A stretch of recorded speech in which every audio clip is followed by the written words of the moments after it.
बोलना है तो भाजपा छोड़ करके अपने बलबूते बोलिए। मैं देखना चाहता हूं दिलीप जायसवाल जी आपके पास आदमी कितने हैं।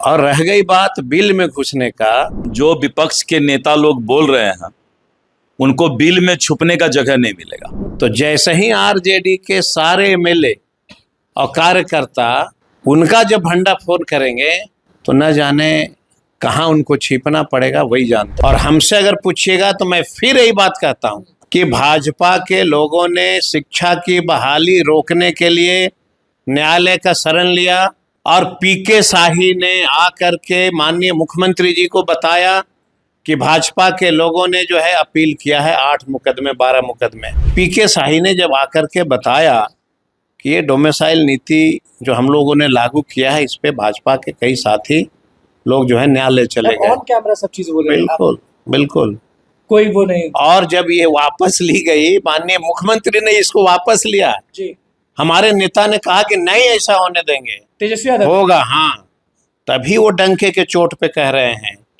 कि मेरी सरकार आएगी तो डोमिसाइल नीति लागू।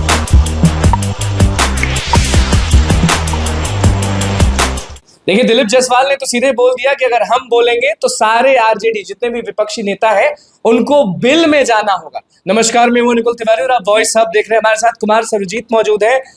तो दिलीप जायसवाल जो है वो सीधे कह दिए हैं डोमिसाइल नीति पर, क्योंकि आपके नेता अभी कहीं भी जा रहे हैं तो सभा में डोमिसाइल नीति के बारे में जरूर बोल रहे हैं। तो दिलीप जायसवाल गरमा के यही कह दिए हैं कि अगर हमको मत बुलवाइए अनुकूल जी, हमको बुलवाइएगा तो जितने भी नेता हैं वो बिल में चले जाएंगे। तो ऐसे कौन सी कमी आप लोग ने कि बिल अनुकूल ऐसा है कि जिस व्यक्ति माने जो व्यक्ति राजनीति में है और जिसकी कोई वजूद नहीं होती है ना, वो हमेशा गलत भाषा का प्रयोग करता है। और जिस व्यक्ति की अपनी क्षमता होती है ना, वो बड़ी शालीनता से कोई बात को बोलता है।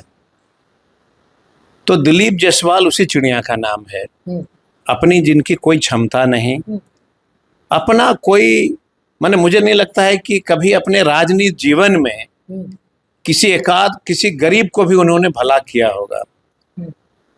अरे बोलना है तो भाजपा छोड़ करके अपने बलबूते बोलिए। मैं देखना चाहता हूं दिलीप जायसवाल जी आपके पास आदमी कितने हैं।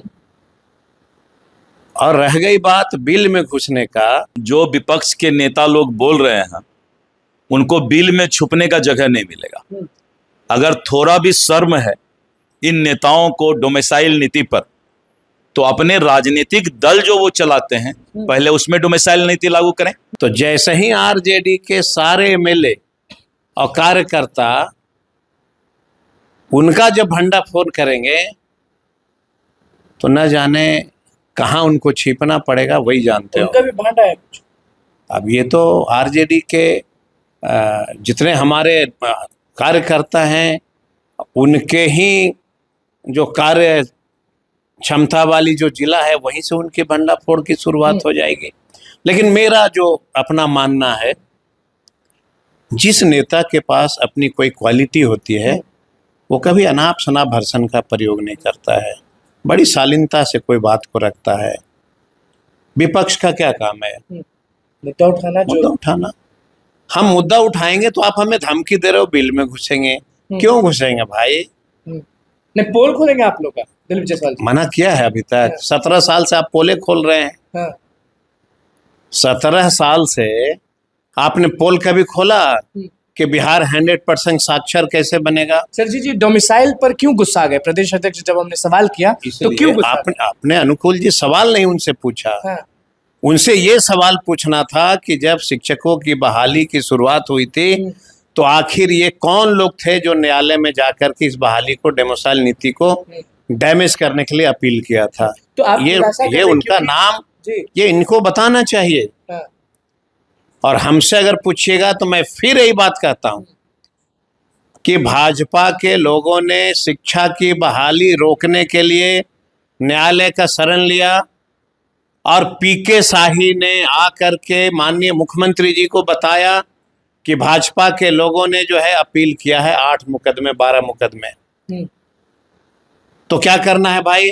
तो डोमिसाइल नीति को वापस लीजिएगा ना तो 8 मुकदमे क्वाइस कर जाएंगे।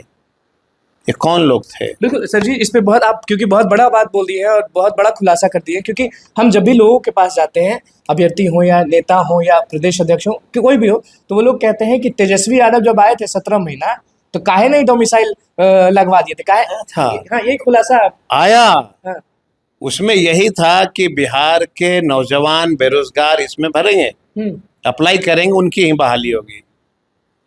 बाद में 1-2 महीने बाद जब प्रक्रिया शुरुआत हुई तो ये जानकारी प्राप्त हुआ कि कुछ भाजपा के साथी जो हैं भाजपा कार्यालय से मोटिवेट होकर के न्यायालय का शरण लिया है और अब ये बहाली रुकेगी।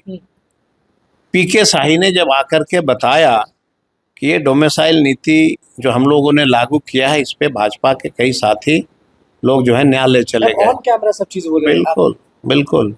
कोई वो नहीं और जब ये वापस ली गई, माननीय मुख्यमंत्री ने इसको वापस लिया, जी, हमारे नेता ने कहा कि नहीं ऐसा होने देंगे, तेजस्वी यादव होगा। हाँ, तभी वो डंके के चोट पे कह रहे हैं कि मेरी सरकार आएगी तो डोमिसाइल नीति लागू हर होगा। जगह बोल रहे हैं, 100% डोमिसाइल बोलते रहे। बिल्कुल संभव एकदम है ये? होगा, पक्का? क्यों नहीं होगा? बाहर में जाके बिहारी लोग पिटाएगा क्या?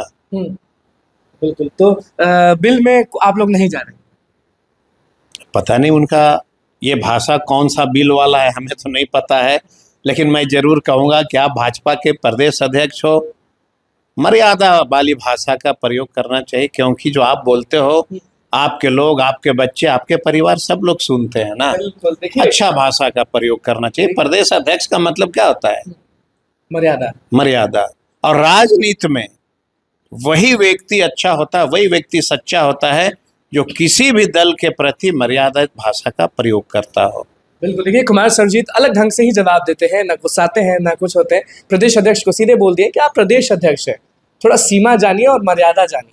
और डोमिसाइल नीति पर बहुत बड़ा खुलासा कर दिए। जितने भी स्टूडेंट्स ये वीडियो देख रहे हैं, जितने भी नेता ये वीडियो देख रहे हैं, पीके शाही का नाम क्यों आया वो भी आप समझ गए होंगे। नीतीश कुमार ने डोमिसाइल नीति हटाया वो भी आप जान गए। तो जितने लोग भी बोल रहे थे कि तेजस्वी यादव हटाए हैं, वो सरकार में थे तो क्यों नहीं बोलते थे, तो यही कारण है जिसका खुलासा कुमार सरजीत ने कर दिया। तो बस हमारे चैनल को सब्सक्राइब करें, पेज को लाइक करें।